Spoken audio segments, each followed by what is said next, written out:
오늘 하나님 말씀은 로마서 5장 1절부터 11절까지 말씀입니다. 제가 홀수절 여러분들이 짝수절 그리고 마지막은 여러분들 2절 11절까지 읽어주시기 바랍니다.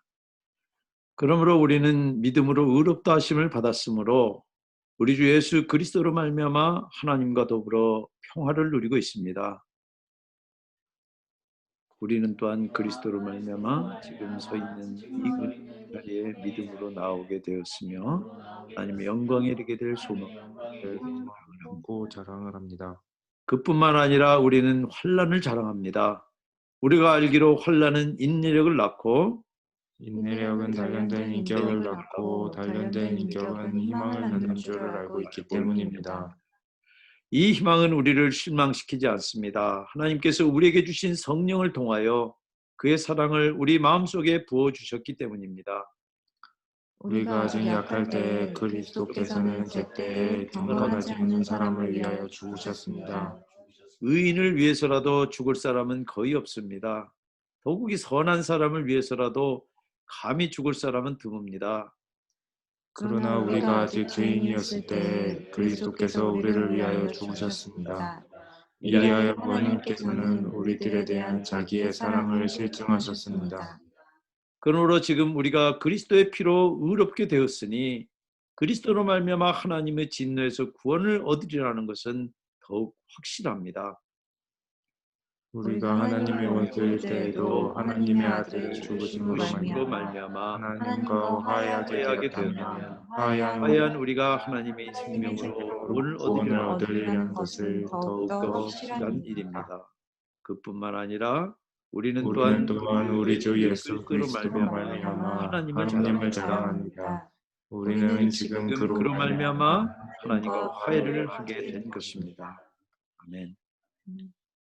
성령 하나님, 이 시간 주님의 음성을 듣게 하시고 저희 어두워진 마음들이 주님의 그 밝히 비치는 빛으로 말미암아 환하게 밝아오르며 저희들이 절망 가운데 있다가도 주님으로 말미암아 소망을 찾는 시간 되도록 이 시간을 주님 역사하시고 주님의 말씀으로 우리의 인격들을, 우리의 삶들을 주님 친히 다듬어 가시옵소서. 예수님 이름으로 기도합니다. 아멘. 하나님께서 의롭게 여기는 사람의 복이 이제 로마서 5장부터 8장까지 참 아주 밝고 아주 희망찬 그런 심포니로 이제 연주가 됩니다. 예수를 믿어서 하나님 말씀에 순복한 사람에게는 하나님께서 그 믿음을 의로 여기십니다. 여기 1절 그러므로 하는 이 단어는 접속사인데 결론을 내리는 그런 접속사입니다. 아브라함도 다윗도 믿음을 주님께서 의로 여기셨어요. 믿기 어려운 말씀을 아브라함이 믿을 때 하나님이 그것을 의로 여겼고 다윗도 주님의 자비를 믿고 죄를 고백할 때 용서받고 그것을 주님이 의로 여기셨어요. 그러니까 지금 아브라함과 다윗이 누린 그 의롭게 된 복은 지금 여기서 믿는 사람은 누구나 똑같이 누립니다. 바울 자신도 그 복을 누렸고 여러분들도 그것을 잘 알고 누리기를 원해서 오늘 이 말을 하는 겁니다. 그래서 바울은 4장까지의 분위기하고 이제 전혀 다르게 이제 5장부터는 밝고 환한 그런 메시지를 우리들에게 전달합니다. 그리고 그 복은 과거, 현재, 미래를 아우르는 완전한 복입니다. 우리가 믿는다 그러지만은 너 앞으로 하는 거 봐서 그렇게 결정되는 그런 종류의 복이 아닙니다. 사람들이 용서할 때는 그리고 사람들이 인정해 준다 그랬을 때는 앞으로 봐서 한다는 얘기예요. 그러니까 우리가 하나님이 우리의 죄를 용서하고 우리를 의롭게 인정하신다는 것도 그건 우리가 앞으로 하는 거에 달려 있다고 우리는 그렇게 받아들입니다. 그러니까 복이라고 이야기를 해도 이 꼴에 무슨 복은 주님이 과연 지지리궁상 나 같은 사람을 복 주실까? 그런 인과응보에 찌들어져 있는 그런 생각들이 믿는 사람들도 종종 올가맵니다. 특히 어려운 일, 힘든 일 생기면은 인과응보가 바로 작동을 합니다. 아, 주님이 노하셨나 보다. 아, 내가 주일날 여행하느라고 예배 못 드렸더니 이렇게 차가 고장이 났나 보다. 금방 우리가 그렇게 이 원인과 결과의 관계를 그렇게 우리가 맺습니다. 그래서 겁을 내고 그렇게 절망을 합니다. 그러면 믿음이라고 하는 것이 우리 실생활에서는 아무런 힘을 못 쓰는 거예요. 믿음이 실제 우리 생활 가운데서 작동이 안 되는 겁니다. 내가 뭐라고 겨우 예수나 믿었지 내가 지옥이나 안 가면 다행이게 그렇게 스스로 깎아내립니다. 근데 과연 주님이 우리를 의롭게 여기셨다는 그 말씀이, 그리고 그 의롭게 여기신 결과가 그런 수준일까요? 그런 정도일까요? 좀 더 복도 알아야 누립니다. 여기 지금 바울은 의롭게 여기신 사람의 세 가지 복을 선포합니다. 여러분들 오늘 말씀에는 동사들이 여러 개 나오는데 거기에 현재, 과거, 미래가 다 나옵니다. 첫 번째, 하나님과 평화를 누리는 복이에요. 의롭게 여기진 사람은 하나님과 적대적인 관계가 끝났다는 얘기예요. 여러분들 우리가 스스로 가서 내가 디프레션이 있거나 이래가지고 카운슬링 받으면 뭐라 그럽니까? 마음 편하게 가지세요. 안전합니다. 그렇게 스스로 안전하게 여기는 심리적인 안정이나 평안하고는 차원이 다른 겁니다. 여러분들 우리가 주님에게 불순종해서 죄를 지으면은 주님의 법을 어긴 것과 동시에 스스로 내가 주인이라고 하는 주권 선언한 거예요. 그러면 내가 아무리 스스로 심리적인 안정을 찾고 나는 평안하다 한들 그 죄에 따른 벌은 그대로 있는 거예요. 평안은 사람 편에서 나올 수 없습니다. 하나님 편에서 나와야 돼요. 그런데 여기 믿음을 의롭게 여겼다 하시는 이 말씀은 주님 편에서 믿는 사람을 의롭다고 이미 법정에서 판결을 내려버렸다는 얘기예요. 그래서 여기 1절 의롭다 하심을 받다는 동사의 시제가 헬라어로 에오리스트입니다. 에오리스트는 영어 문법이나 이 한국 문법에는 없지만은 과거를 그렇게 표현합니다. 두 번째, 은혜 자리에 나오게 된 복이에요. 여기 나오다는 동사가 가까이 가져가다, 소개하다는 그런 뜻이에요. 여러분들 누군가 소개해줘야지 친구를 만드는 수 있는 것처럼 은혜 자리에 나온다는 것은 특별한 분하고 친분을 쌓기에 좋은 자리에 있다는 그런 뜻이라고 팀 켈러는 설명을 합니다. 우리가 주 안에 있다라고 하는 것은 왕궁에 사는 것과 같고 우리가 세상 어디에 갈지라도 그것이 바로 주님 나라의 왕궁이 된다는 뜻이에요. 그리고 주님과의 평화는 그냥 불화가 끝난 정도가 아닙니다. 친밀한 좋은 관계가 생겼다는 얘기예요. 그래서 좋을 때, 그럴 때나 만나가지고 파틀락하는 그런 상대가 아니라 힘들고 실패한 때라도 흉엄물 없이 다가갈 수 있는 그런 퍼펙트한 관계가 하나님과 우리 사이에 생겼다는 얘기예요. 세 번째, 하나님의 영광을 바라게 된 복입니다. 장차 있을 하나님의 영광에 들어갈 것을 확실히 바라고 기대할 수 있게 된 거예요. 여러분들 우리가 영어나 한국말에 소망이라는 말은 그냥 확신 없는 기대도 소망이라고 부릅니다. 특별히 이루어질 수 없는 것을 우리가 뭐라고 그래요? 희망이라도 갖자 그러잖아요. 그런데 헬라어의 이 소망이라는 단어에는 확신의 의미가 들어있습니다. 디모데후서 4장 10절에 거기 소망이라는 그 단어가 나오는데 우리가 하나님께 소망을 둠으로 우리는 수고하며 애를 쓰고 있습니다. 그런데 소망이 헛되지 않고 너무 확실하니까 그것이 수고하고 애쓸 수 있는 그런 동력이 되는 거예요. 그런데 성도의 소망은 희망 고문이 될 수 없습니다. 희망 섞인 헛된 바람이 아니라 소망 가득한 확신이에요. 그래서 주님과 평화를 누리면서 가까이 다가가면 다가갈수록 천국의 소망은 가슴 벅찬 현실로 우리들에게 다가오는 거예요.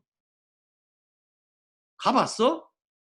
안 가보고 어떻게 알아? 그게 아니라 마치 갔다 온 사람처럼 그렇게 확신을 가지고 기대하고 바라게 되는 것입니다.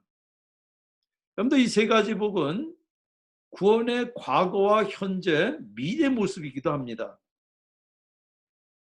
그리스도 안에서 여러분이 과거 하나님의 원수된 자리에서 현재 하나님과 친밀한 그런 교제 가운데로 이미 옮겨졌어요.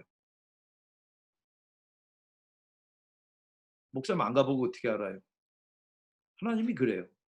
요한복음 5장 24절에 예수님이 뭐라 그럽니까? 내 말을 듣고 또 나를 보내신 분을 믿는 사람은 영원한 생명을 가지고 있고 심판을 받지 않는다. 너희 하는 거 봐가지고 그때 결정한다. 그렇게 얘기합니까? 그는 죽음에서 생명을 옮겨졌다. 그 사람 하는 거 봐가지고 옮길지 말지 그때 결정하겠다. 그럽니까? 여기 지금 옮겨졌다는 동사는 완료 시제입니다. 어떤 행위가 이미 끝났을 때 우리가 아직 죽지 않고 안 가봤는데 어떻게 합니까? 그런데 하나님 안에서 하나님은 천년이 하루 같고 하루가 천년 같은 것에서 미래 모든 것들을 이미 다 알고 계시기 때문에 하나님이 이미 그렇게 결정하신 거예요. 하는 거 봐서 잘하면 친밀하게 대하고 못하면은 거리 두다가 영영 못하면은 심판받는다. 그런 조건이 어디 붙어 있습니까? 여러분, 지금 여기서부터 주님과 친밀한 그 관계를 교제를 누리는 그 교제는 영원히 이루어지는 거예요. 그게 하나님 나라예요.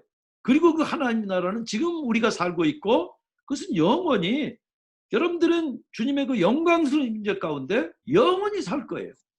왜? 지금 하나님과 살고 있기 때문에.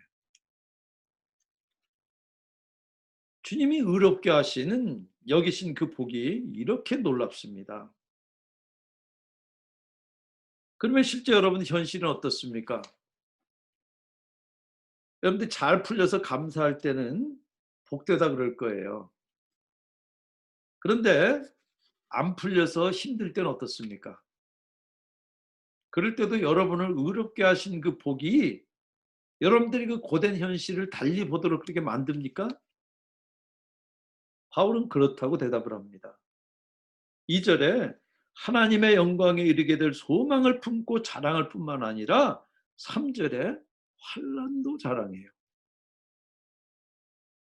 바울이 지금 자기가 처한 상황에 따라서 흔들리지 않는 것은 그 복이 상황에 따른 복이 아니기 때문에 그래요. 그런데 바울이 지금 메조키스트입니까? 이 피학대증 환자입니까? 그래서 환난을 즐긴다는 얘기일까요? 죄책감 때문에 또는 스스로 가치를 입증하기 위해서 환난을 자청하는 사람들이 있습니다. 환난에서 도덕적인 어떤 우월감을 느끼기 때문에 그래요. 그러면은 율법을 지켜서 인정받으려는 것과 마찬가지로 환난도 공로가 될 수 있어요. 그러면 주님께 인정받는 자격이라고 자기가 여기게 되는 거예요. 오늘 본문 잘 보세요. 바울은 환난 때문에 즐거워하지 않아요. 환난 가운데 즐거워하는 거예요. 여러분들, 환난에 무슨 즐거움이 있고 기쁨이 있습니까? 하나도 없어요. 주님도 환난과 고통을 미워하세요. 그럼 우리도 당연히 미워하는 게 맞아요. 바울이 지금 금욕주의자라서 이런 말 하는 것이 아니라 환난이 주는 유익 때문에 그러는 거예요. 그래서 환난 가운데 즐거움을 찾고 더 큰 확신 가운데 흘리지 않고 지금 믿음의 길을 걷는다는 그런 얘기입니다. 우리가 행위 때문이 아니라 믿음 때문에 의롭게 여겨진 사람에게는 환난이 주는 유익이 있기 때문에 그래요. 3절에 환난은 의롭게 된 사람에게 인내력을 낳아요. 여러분, 인내력은 헬라어로 단일한 마음이란 뜻입니다. 산만하고 방만하다가도 환난을 만나면은 믿는 사람도 우선순위를 조정하게 돼요. 그래서 중요한 일에 집중하고 그렇게 단일한 마음을 품게 되는 거예요. 그리고 인내력은 인격을 낳습니다. 단련된 인격을 낳아요. 이 말은 시험을 거쳤다는 얘기입니다. 여러분들 힘든 일 안 경험한 사람보다 힘든 일 겪고 나면은 그 사람은 단단해져요. 흔들리지 않아요. 확신이 생겨요. 지금 미국 프로야구 월드 시리즈를 하고 있습니다. 올해 세인루이스 카디널스는 비록 내셔널리그 디비전에서 떨어졌지만 포스트 시즌의 단골이에요. 여러분들 중서부 시골 팀이지만은 뉴욕 양키스 다음으로 우승을 많이 했습니다. 그래서 기회에 강한 특징이 있어요.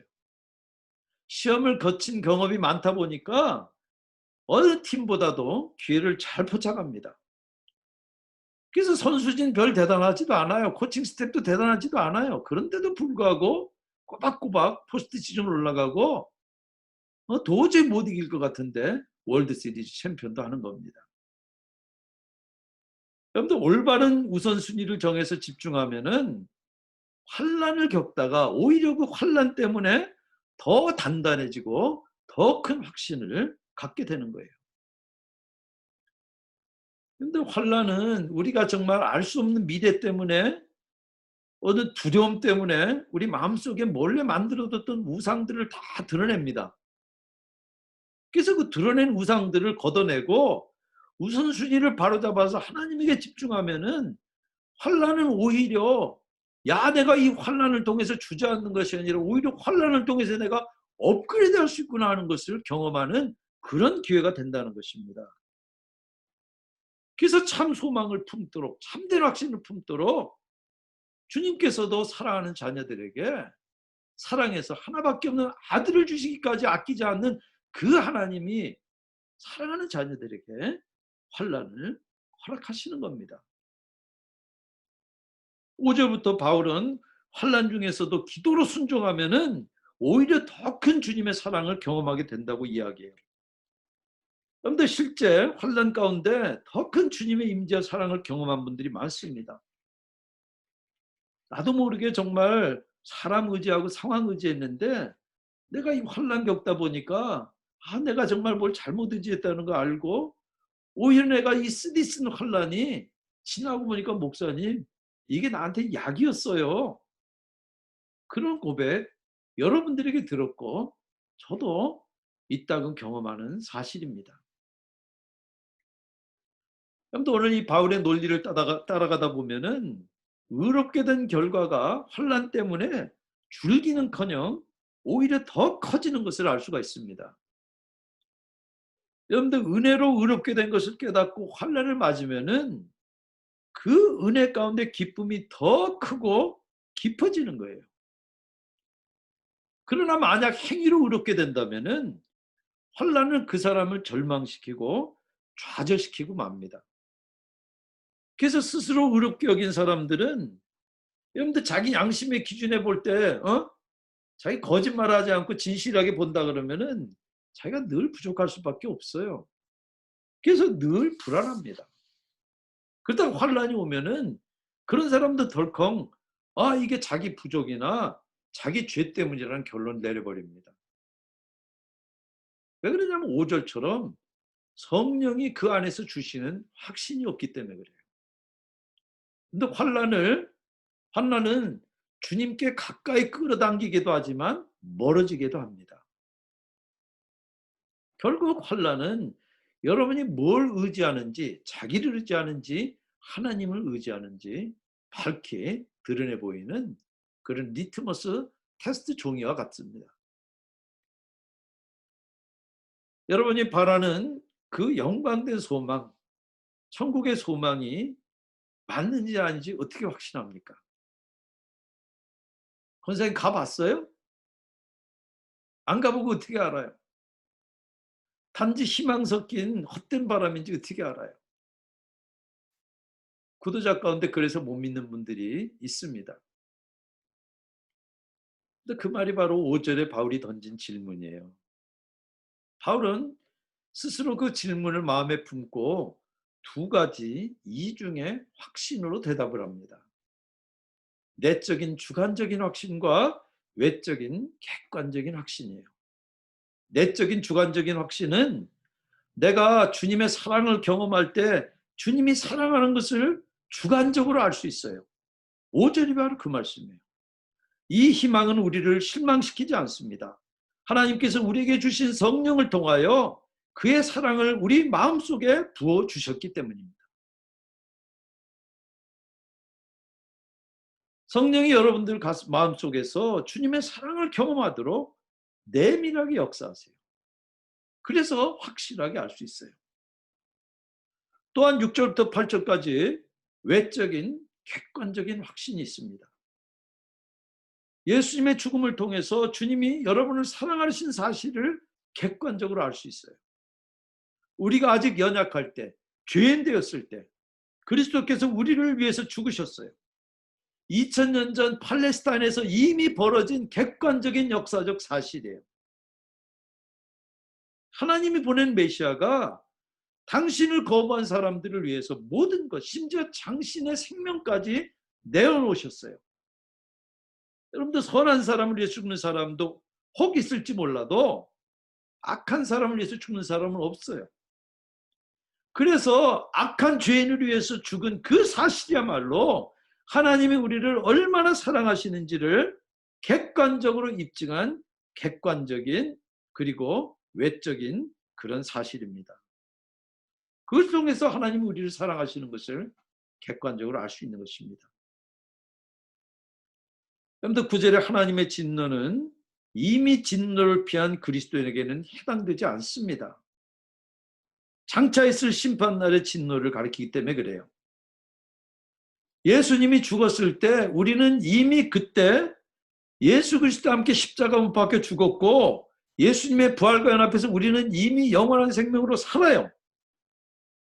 그렇기 때문에 우리 구원은 이미 이루어졌습니다. 여러분들 예수님이 죽었을 때 이미 구원이 이루어졌다면은 하물며 살아계신 지금은 우리를 얼마나 확신한 구원으로 우리를 인도하시겠습니까? 우리가 아직 죄인일 때도 우리를 위해서 죽으신 만큼 사랑하셨다면 하물며 믿고 의지하는 지금은 우리를 얼마나 더 사랑하시겠습니까? 그것이 8절부터 10절까지 바울의 논리입니다. 오늘 말씀에서 바울이 이야기하는 그 환란이 구체적으로 뭔지 우리는 알 길이 없습니다. 황제와 권력을 숭배한 이 로마 사회에서 믿음을 지키려고 당한 환란일 수도 있고 스스로 잘못 판단해서 겪는 그런 환란일 수도 있어요. 혹은 남이 모함해서 겪는 환란일 수도 있어요. 그러나 어떤 종류의 환란이든지 환란은 인내심은 단련된 인격을, 단련된 인격은 소망을 낳는 그 원리는 어떤 환란에나 적용될 수 있어요. 그런데 바울도 성도들을 체포하고 교회들을 박해했던 그 발목 잡는 과거가 있잖아요. 얼마나 부끄러운 얘기입니까? 근데 바울이 그 부끄러운 과거를 감추려고 그러고 누가 그 얘기하면 왜 그 얘기하고 화냅니까? 사도행전에 바울이 몇 번이나 얘기합니까? 그리고 수많은 다른 편지에서 자기의 그 부끄러운 과거를 얼마나 자주 이야기합니까? 자기 부끄러운 과거를 이야기해서 하나님의 은혜가 드러날 것 같으면 하나님의 그 자비하심이 드러날 것 같으면 서슴없이 그거 드러내는 거예요. 없었던 일을 치부하지 않아요. 부끄러운 과거지만은 주님이 나를 이미 의롭게 하신 사실은 바꿀 수 없기 때문에 그래요. 여러분들 사도행전 보면은 우리가 바나바와 크게 다퉈서 헤어진 거 우리가 압니다. 자기 그 모난 성격에 얼마나 좌절했겠어요, 바울도. 그러나 그걸로 하나님의 사랑을 의심하지 않습니다. 오히려 주님을 더 친밀하게 느끼고 은혜를 더 소중하게 여겨요. 그러면서 디모데후서 4장 7절 선한 싸움 다 싸우고 달려갈 길 마치고 믿음을 끝까지 지킵니다. 여러분들 설령 여러분들 양심이 집사님 그런 일하고도 어떻게 하나님 사랑할 수 있어? 그런 말 입에 나와? 그렇게 고소해도 여러분들이 의롭게 된 그 내적 외적 증거를 굳게 붙들린다면은 변명하지 않아요. 일진이 사나웠어. 스트레스 받아서 그랬어. 그런 얘기 안 해요. 내가 그런 짓 안 했어도 주님이 날 더 용납하시기는 못했을 거예요.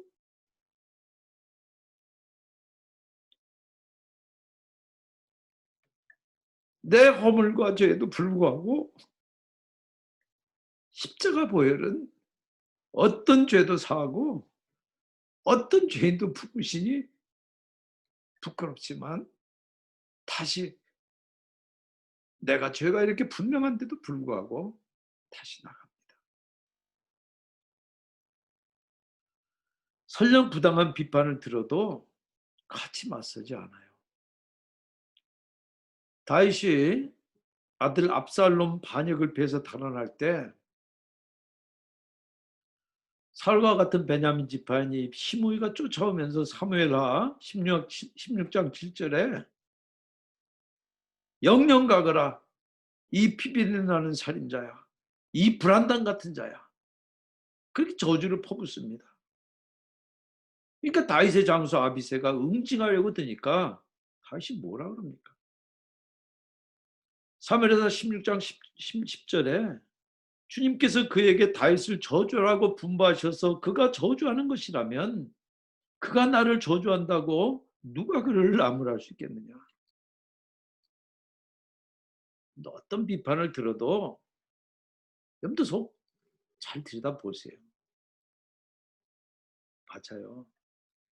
난 사실 당신이 아는 것보다 더 훨씬 악하면 악하지 덜하지 않소. 그 말 하나도 틀린 거 없어요. 날 고소하는 그 목소리가 내 죄를 외치는군요.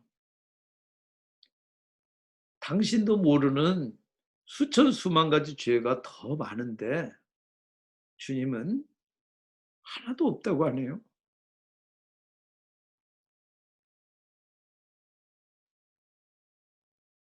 그래서 바울은 오늘 이 말씀에서 세 가지를 자랑합니다.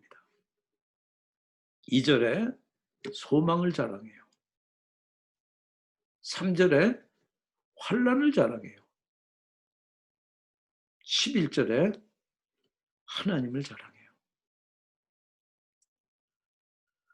소망과 환난을 자랑해서 궁극적으로 하나님을 자랑하는 여러분들 다 되시기를 주님의 이름으로 축원합니다.